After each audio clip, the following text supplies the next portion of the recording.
नमस्कार खव्यांनो. तर आज आपण बघणार आहोत व्हाईट पुलाव अगदी सोप्या पद्धतीने घरच्या घरी आपण कसा बनवू शकतो. त्यासाठी सगळ्यात आपण भात शिजवून घेऊ.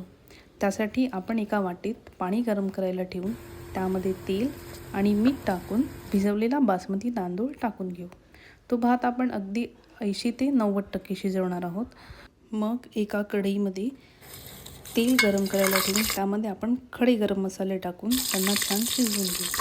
तर त्यामध्ये आपल्या आवडीच्या कुठल्याही भाज्या टाकून त्यांना छान शिजवून घेऊ. मग आपण यामध्ये थोडेसे काजू आणि चवीनुसार मीठ टाकून त्यांना छान मिक्स करून घेऊ.